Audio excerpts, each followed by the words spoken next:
Mm, I think we're live. Okay, so first I'm going to start with a land acknowledgement. So while we are meeting today on a virtual platform, I'd like to take a moment to acknowledge the importance of the land, which we each call home, wherever that might be. I'd like to acknowledge the traditional territories of the Coast Salish peoples, and in particular, the Squamish, Musqueam, and Tsleil-Waututh First Nations, on whose traditional territory the Disability Foundation and affiliated societies offices are located.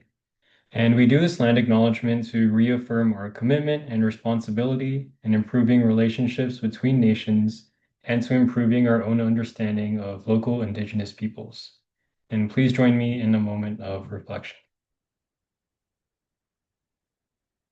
Hey, hi. So welcome everyone to the orientation today. So I believe I've met everyone here. So it's good to see everyone here from the interviews. And like I said before, during your interview, we're going to be talking all about the different societies within the Disability Foundation Network and all of the programs and services that we offer, as well as all of the volunteer opportunities that we have. So first, we're going to start with a little bit of history. So our foundation story begins with our founder, Sam Sullivan, right there in that photo. And at age 19, his life took an unexpected turn after a skiing accident that resulted in him becoming quadriplegic.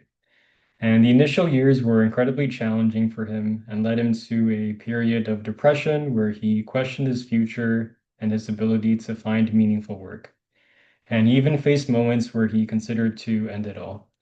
But in a powerful moment of self-reflection, he asked himself a fundamental question, which is, this is my life, what do I have, and what do I need? And it was from this moment that he embarked on a mission to redefine his own capabilities, and then he ultimately established the Disability Foundation Network over the past 3 decades. So the entire network is comprised of these 7 organizations, all listed right here, and they're each dedicated to serving our community in unique ways. And like I said before, we're going to be diving into all of these societies and learning more about the things that they do. And at the heart of all we do lies our mission and our vision. So our mission is to provide individuals with physical disabilities opportunities to empower their individual journeys, and our vision is to inspire them to reimagine what's possible in their lives. And essentially, we envision a world where individuals with physical disabilities feel empowered and inspired to continuously redefine the boundaries of what they can achieve. So we're going to start with our first society, which is Tetra. So this was the first ever society that's part of the Disability Foundation Network, and it was founded in 1987. And it was born from our founder, Sam Sullivan, right there in all those photos, because he wanted to gain greater independence in his daily life. And as a quadriplegic, Sam faced many significant challenges from the seemingly simple act of feeding himself to dressing and bathing himself. And he often recounted feeling trapped not just by his disability, but by an environment that wasn't necessarily designed for him. And this led him to a realization that there had to be a way to make his surroundings and the surroundings of others more accessible. So because of this, Sam reached out to the Association of Professional Engineers and Geoscientists of BC, where he explained the situation, and ultimately his call was answered by a man named Paul Cermak, who was a recently retired engineer, and it's actually this guy right here on the right photo, and he became the first ever volunteer of Tetra. And when Paul first met Sam, he immediately understood how even basic tasks could be incredibly difficult for him. So, for example, Sam had trouble opening his refrigerator door. So, Paul took a coat hanger and then reshaped it and redesigned it, and then ultimately made a tool that allowed Sam, with his limited hand mobility, to open his refrigerator door. And this seemingly small act sparked a powerful movement, and Paul continued to investigate and create other customizable devices for Sam's everyday accessibility challenges.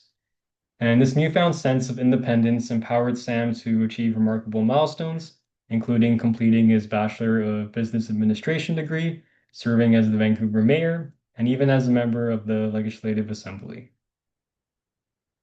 And in one of his roles as mayor, Sam had the honor of participating in the closing ceremony of the 2006 Winter Olympics, where the Olympic flag was passed from Turnen to Vancouver.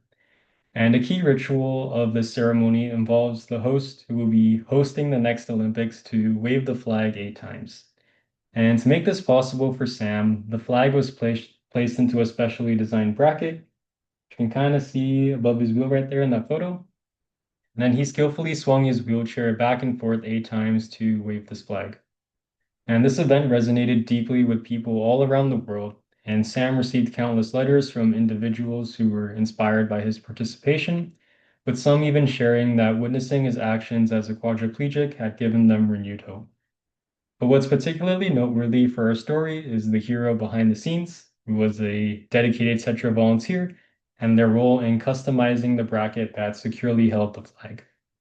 And this powerful example highlights the impact that a single, thoughtfully designed assistive device can have on an individual's ability to fully participate in life. And it's with this spirit that continues to fuel the Tetra Society of North America. And that's basically what Tetra is all about. So Tetra is about finding solutions to the environmental barriers that are faced by people with disabilities. And we have 30 chapters which are located all over North America. And our strength lies in our network of technically skilled volunteers who design and build assistive devices that are custom made for each individual. Because oftentimes these solutions aren't available commercially, but if they are, then they're really expensive. So in this photo right here, so the family of this girl likes to go bike riding together, but their daughter requires additional support to ride safely in the bike trailer. And because she lacks the necessary balance, one of our Tetra volunteers made a custom support system where they took the seat of an old wheelchair, removed the wheels, and then added that red safety belt right there. And yeah, so this custom device ensures that the little girl is comfortable and safe and stable so she can continue to enjoy her family bike rides. And our volunteers also create solutions for parents with disabilities. So as you see on the left photo right there, that's a roll-under crib designed with a safety latch. So it allows a parent using a wheelchair to easily place their baby in and out of the crib. And on the right photo, so that's a power chair mounted child seat that enables the mom to stroll around safely and enjoyably and move and transport her baby along with her. And our technical volunteers also create everyday solutions. So it could be something like a cup holder or a lab tray to like an iPad holder, or as you see at the top right photo right there, that's an accessible toothbrush holder for a person who has no hands. And at the bottom left photo, so this child has limited hand function and frequently drops his phone. So to address this, one of our Tetra volunteers designed a custom phone clamp that securely attaches to his footrest. So this allows him with easy access to his phone and doesn't have to worry about dropping it anywhere. And at the bottom right photo, so this child experienced paralysis on one side of his body because of a brain tumor. And as a result, he has limited hand function. But he needs to play a recorder at school because in elementary school you have those like class recorder bands. So one of our Tetra volunteers designed and built a custom support that allows him to play the recorder independently. We actually have a video of that right here, which is very cool.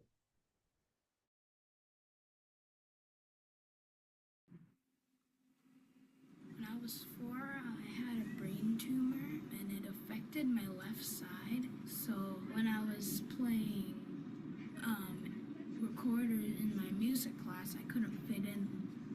This is the 5th recorder that I have modified, and Jordan's is a little bit different because he only has one hand that he can use.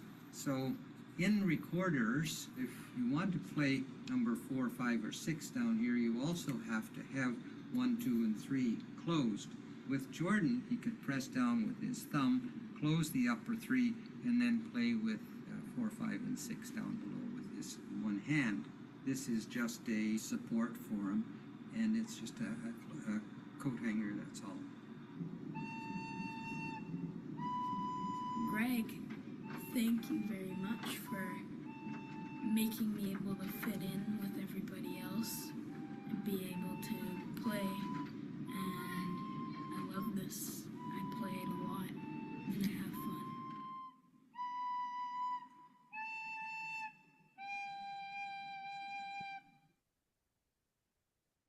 And Tetra also offers a woodworking program located at the Plus and Spinal Cord Center. And this is open every Tuesday and Thursday from 9 a.m. to 3 p.m.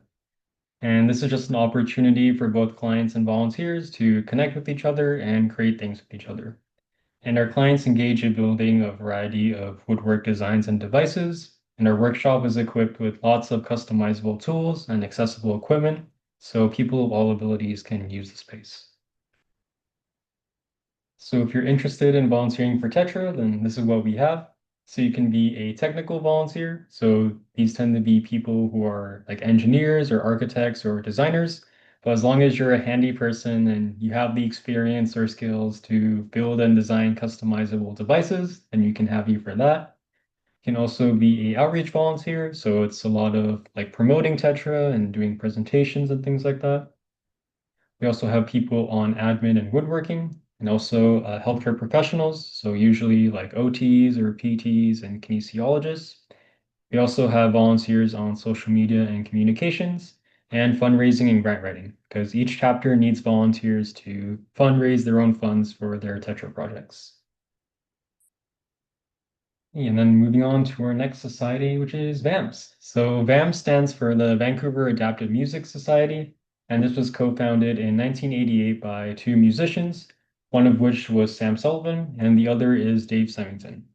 And both Sam and Dave are quadriplegic and used to play before their injuries, and because they wanted to return to making music, they created VAMS to overcome their barriers. And Sam played keyboards and was the vocalist, while Dave was the drummer. And even with the technology back then just emerging, they were still able to adapt their instruments with the help of Tetra engineers. So later also you're going to see how Tetra is really involved with a lot of our societies, helping to make customizable equipment for all of them. And we actually have a video of them playing right here. So watch how Sam and Dave play their instruments, and I'll play about a minute of this video.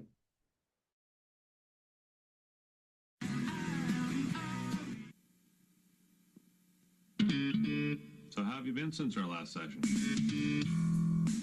Doctor, I just don't seem to be making any progress. Oh, really? I thought you were seeing someone new. Well, I did have a date this week, but I'm afraid things haven't gone so well. So what happened? Why don't you tell me about it?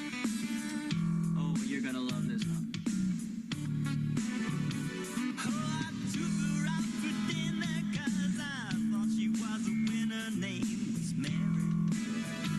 Well, that sounds good.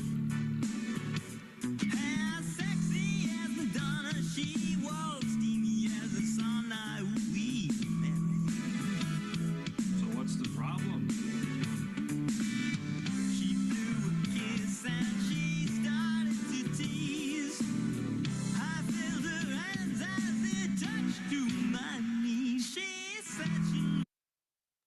So you can see how Dave was playing his instrument using adaptive gloves, so he can play using that, and Sam was using his wrist a lot. And the core concept of BAMS is to raise awareness through the language of music that people with disabilities possess, because they have incredible talents and artistic aspirations that deserve to be supported.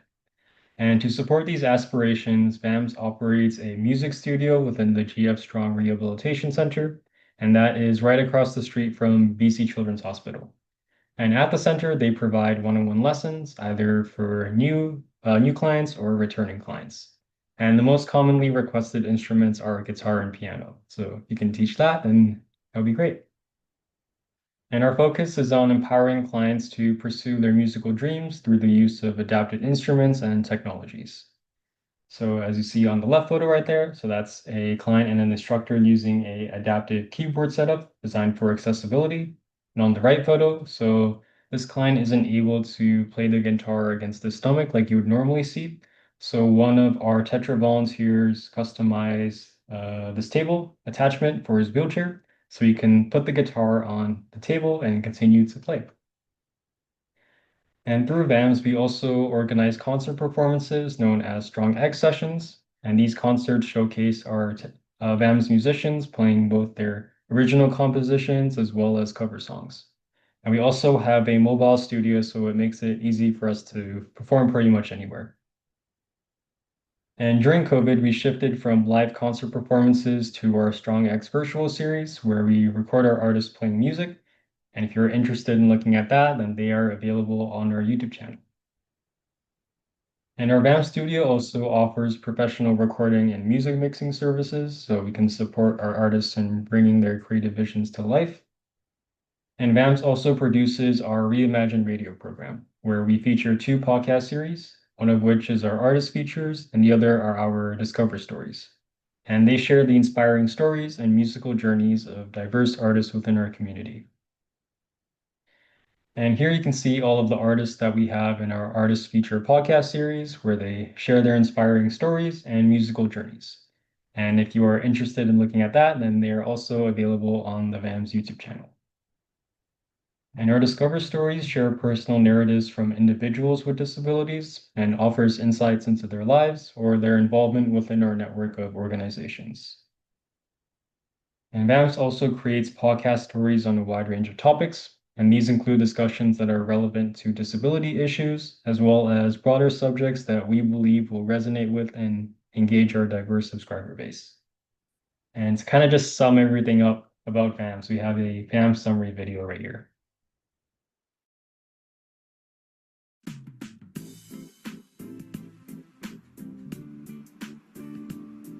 Just in time for VAMS' 30th anniversary, our studio has relocated to the basement level of GF Strong, where it has quadrupled in size and now offers more opportunities for our increasing number of clients. The studio is the heart of VAMS, and the soul is the musicians that come and utilize the space. With the way that technology's moved since the 80s, we've been able to design pianos that can raise and lower and tilt to accommodate anybody. There's the Octopad, which gives you the sensation of playing a live drum, or Jambox, which uses sip and puff technology to emulate any instrument on the program. Organ, piano, saxophones, even a choir. Amongst all this hardware, we also have recording software that can allow someone who can't physically hold an instrument or play one the ability to create on-the-fly mix and record any vision that they have. Yeah, adaptation. I like adaptations. The model of VAMS is a 3-tier program that starts with lessons, moves on to recording, and finally live performance within the Lower Mainland. Not everyone who visits VAMS will be going out and performing, but they have the opportunity through the program. I get to play on a monthly basis for different events in community. Ultimately, it's all about music and fun, so VAMS creates a no-pressure social environment. Every day we see all levels of ability come through the studio, and they really are reimagining what is possible. So if you're interested in volunteering with VAMS, then this is what we have. So you can be a music instructor, and the most commonly requested instruments are guitar and piano. So that's why you see that in brackets right there. We also do get requests for other instruments like wind instruments, like saxophone and things like that. And we also have voice instructors, so you can teach people how to sing. You can also be a radio production volunteer. So if you have radio skills, then you can help to create our on-air content for our podcast series. You can also be a choir reorganization volunteer because we are trying to grow our choir program. And you can be a mini school project volunteer. So you can support our mini school project, which is a series of 8 courses that are designed to help our musicians reach the next level in their musical development. Okay, so that's VAMS, and then our next one is BC Moss, which is one of my favorites because I was the hiking coordinator last year. So BC Moss stands for the British Columbia Mobility Opportunity Society, and this was founded in 1988. And within BC Moss, we have 4 programs, which are hiking, cycling, kayaking, and paddleboarding. And continuing on with Sam's journey, so Sam told Paul that he wanted to go out and experience the freedom of the wilderness. So Paul asked Sam when he wanted to do this, and he said within the next 2 weeks. So Paul immediately got to work, and he took a folding aluminum garden chair, added some handles to it, added a tire at the bottom, and that was the first trail rider ever created, which is this thing right here. This is the modern version now. And to kind of just show the trail rider in action, we have a video right here.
Yeah, so this is the trail rider, which you see in all these photos right here, and it's the main piece of equipment that we use within the hiking program. So how it works is our participant would sit here in this chair, and then we have what we call Sherpas. So we have Sherpa in the front who helps to pull the trail rider, and a Sherpa in the back who helps to push it.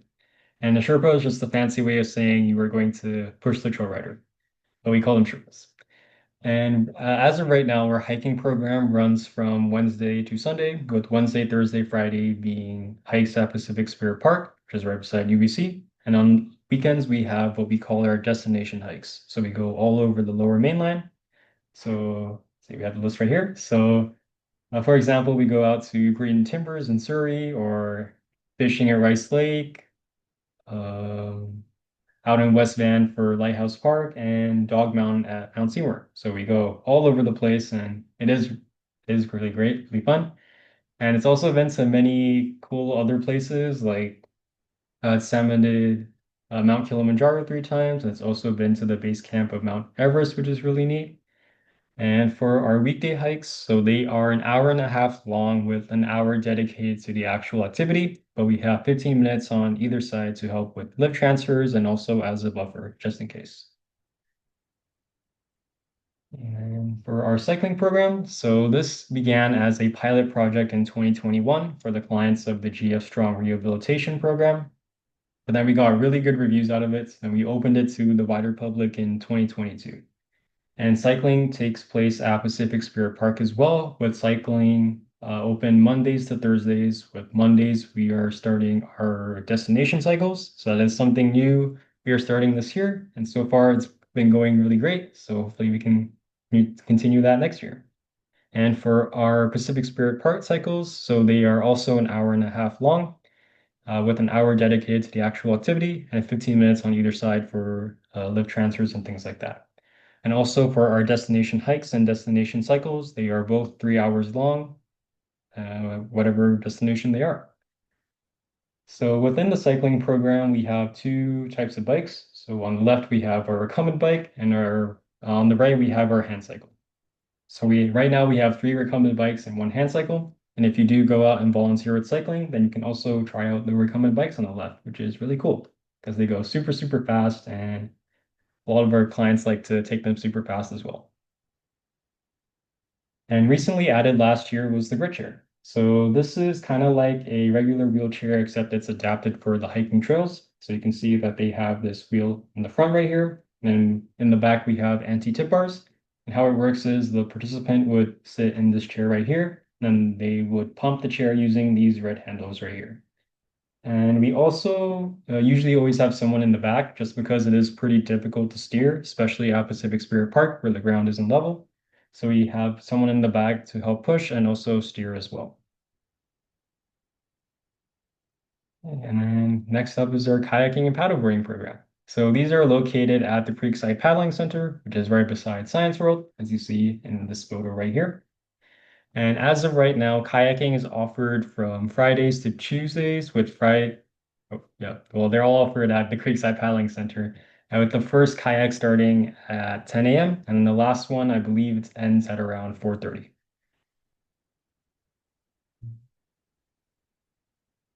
Yeah, and then safety and accessibility is obviously very important within all of our programs. But for kayaking, we have lots of accessible equipment. So we have these things right here, which are these gloves that attach to the paddle. So if the participant has difficulty with gripping onto the paddle for long periods of time, they can just put these gloves and then they don't have to grip the paddle as hard. And then also we have this thing called the paddle mount. So if you imagine this is the front of the kayak right here.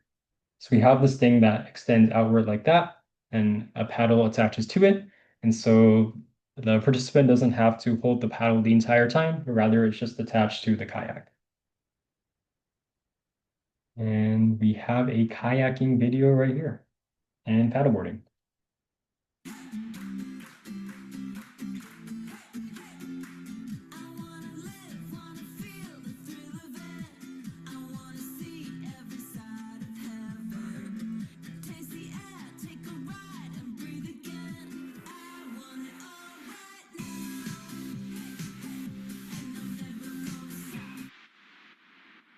And as you see in that video right there, all of our kayaks and paddleboards also have stabilizing pontoons in them. So these things right here, which makes it very safe. If you're interested in volunteering with BC Moss, then this is what we have. So you can be a hiking Sherpa, which is just a fancy way of saying you're going to help to push the trail rider, and also be a trail rider marketing volunteer, because we do rent it out to people for $10 a day. So need to get the word out there that we do that. And for cycling, you will be cycling one-on-one with the client, or not one-on-one, but you'll be cycling with the client and our staff member, and you get to try out the recumbent bikes if you want, which are really cool.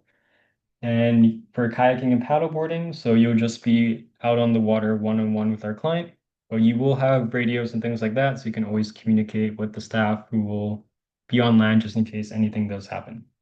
And we do request that volunteers have prior experience with kayaking or paddleboarding, but our staff will assess you and teach you everything you need to know and things like that.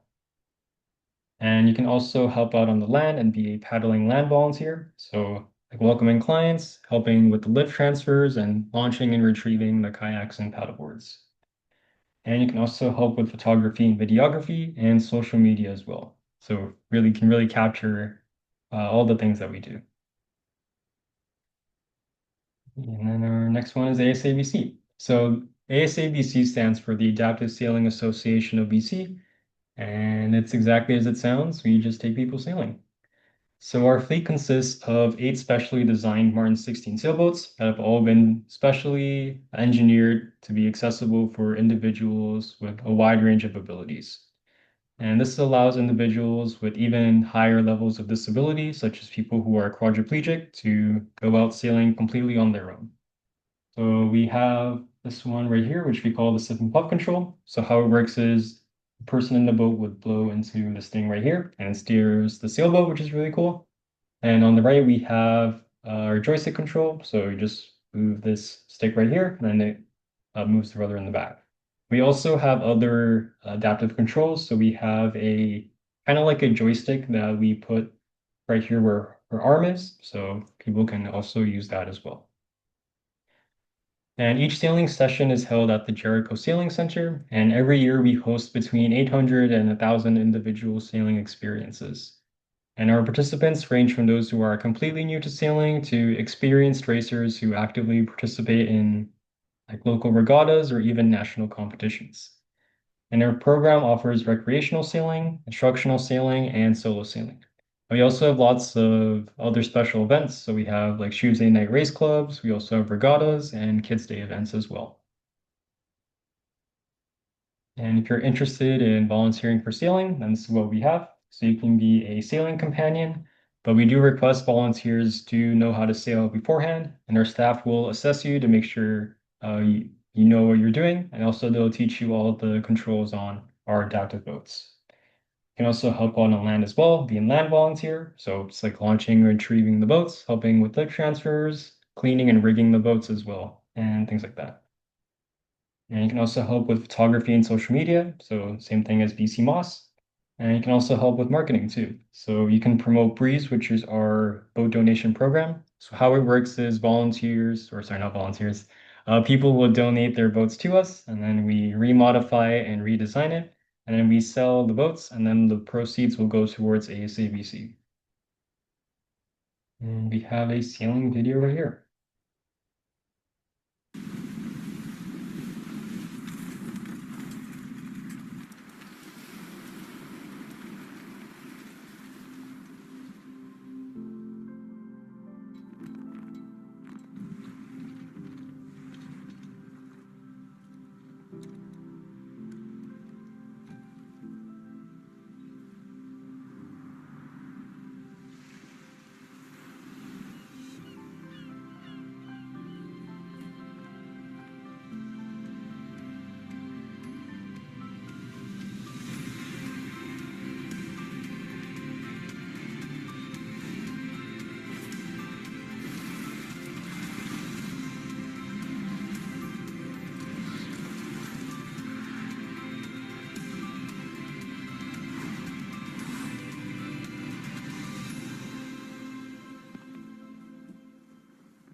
Yeah, and For this year, sailing runs from Sundays to Thursdays, but I know last year it was different. So if you're from a future year and watching this, make sure to double check that schedule.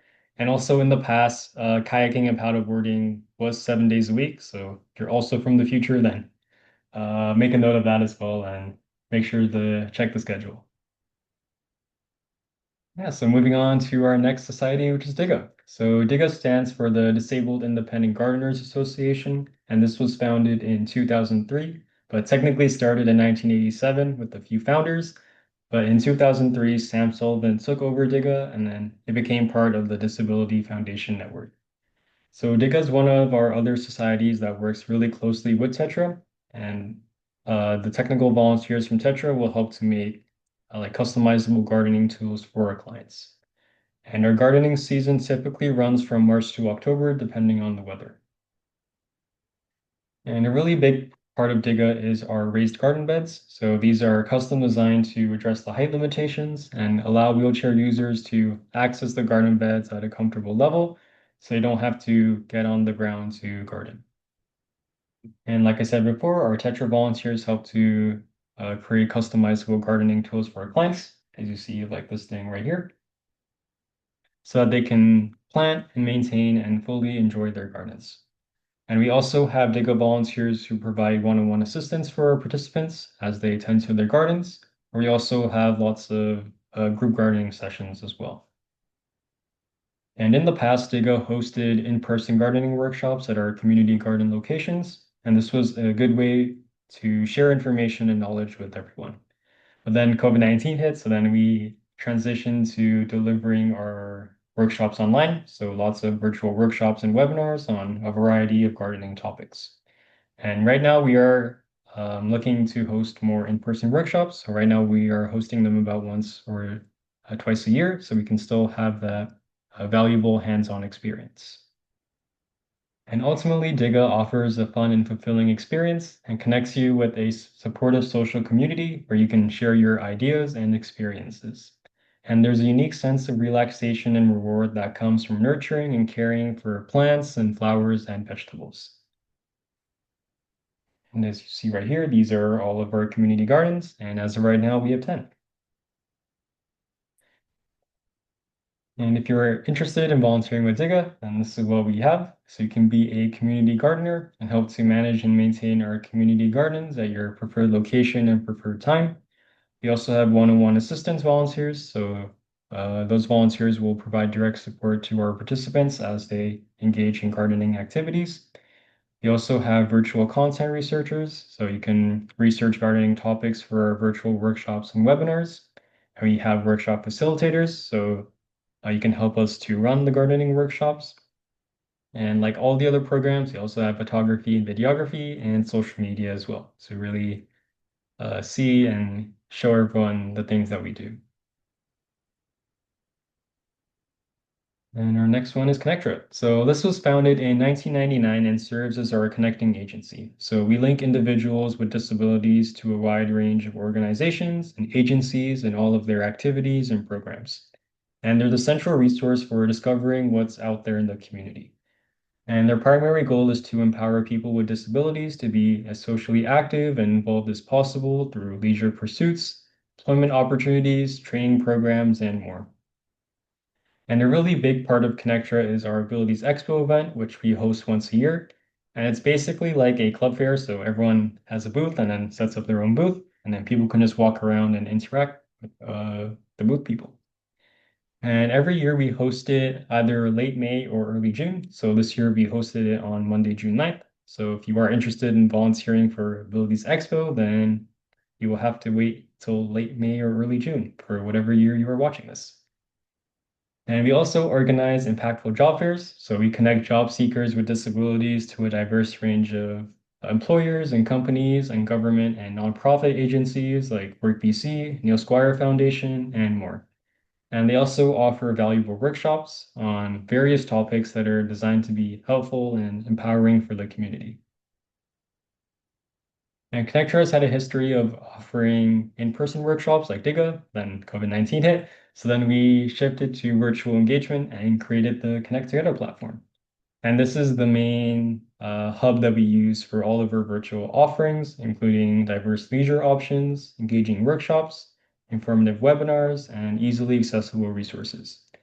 And we are starting to offer more in-person workshops again. And right now we are offering them about 2 to 3 times a year so we can have those face-to-face connection opportunities. And Connectra also hosts quarterly accessible community forums, and these aim to create meaningful conversations and connections between various organizations and our community of people with disabilities. And accessibility is a very central theme in these outreach programs. So they discuss a lot of critical issues like accessible travel, accessible healthcare, inclusive education, equitable employment opportunities, and more. And if you're interested in volunteering with Connectra, then this is what we have. So you can be a virtual content creator and provide live content on the Connect Together platform. You can also be a note taker and capture key information during our forums and online workshops, and particularly for our accessible community forums to make sure all of those insights are documented and shared. You can also be a workshop facilitator and help to lead and guide workshops on various topics relevant to our community. And you can also be a technical support volunteer. So if you're all comfortable with Zoom or Facebook live streaming, then you can help with that. And training will also be provided to make sure you feel confident in all of these roles.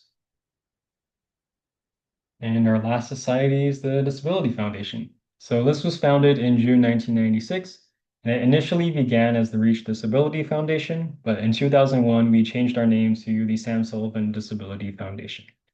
And the purpose of this foundation is to provide administrative support and to actively raise funds for our network of 6 societies to make sure that they can deliver the impactful experiences that they do.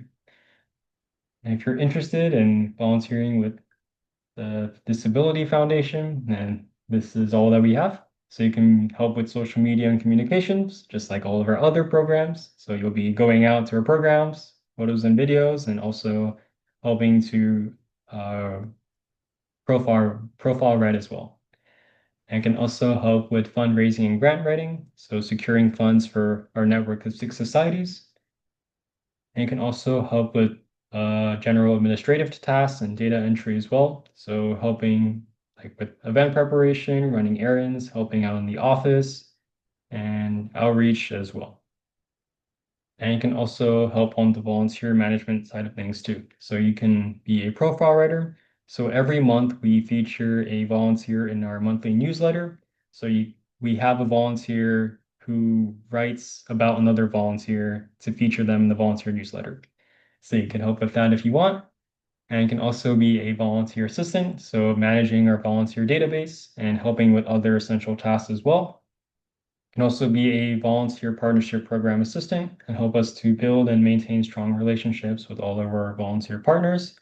And you can help with recruitment as well. Okay, so that's all I have in terms of content. So now I'm going to teach you how to sign up for volunteer shifts and how to report your hours. So once you complete, well, 3 things. The first would be the interview, which you would have already done. And the second would be this virtual orientation. And after that, once we receive your criminal record check, then we will send you something called your volunteer personal site link, which we call VPS for short. So this is the site that you're going to use to sign up for volunteer shifts and report all of your volunteer hours. So once you open up the page, this is sort of what it looks like, or this is what it looks like, I should say. So on the left side, you have your name, your personal information, things like that. And then in the middle, you have an overview of your hours and just some general volunteer information about yourself. And at the bottom left, you have your upcoming volunteer shifts. And then at the bottom right, you have your recent volunteer history. So these are your past shifts that you have completed. So let's say you want to sign up for hiking, because I like hiking. So we're going to go to Job Calendar. And note that the way I'm signing up right now, this is for all of our summer programs. So it's hiking, cycling, kayaking, paddleboarding, sailing, and the land volunteering for kayaking and sailing as well. So you'd go to Job Calendar at the top left right there. And then once you open the page, this is what it looks like. So you see that everything is color coded. So everything in red is sailing, so it's sailing companion and sailing land volunteering. Everything in blue is kayaking, paddleboarding, and paddling land volunteering. And then anything green is hiking and cycling. So we're going to find today. I made a pretend ship. So let's say you want to sign up for 5:30 today. So you can just find whichever shift you want and then click on that. So we're going to click on that and it's going to bring you over to volunteer jobs. And once you scroll down, you can see all of the upcoming shifts for the rest of the month. Which is a lot. And then if there's any special information that the staff wants you to know, then it will be listed on the right side right over here. So I know for hiking, there are destination hikes. So for hiking, you see Saturdays and Sundays. The location of the destination hike will be listed on the right side right over here. But we're going to sign up for this test shift right here. So once you find the one you are interested in, you click the blue sign up button. And then since you're on your volunteer personal site link, all of this information up here will be automatically filled in. And the only things you have to worry about are the volunteer job, the start date, and the end date. So make sure you fill in those three things correctly. So for the volunteer job, you're going to copy this down here and paste it into there. And as for the start and the end date, you want to copy this date down here and paste it into both of that, which is just the date of your shift.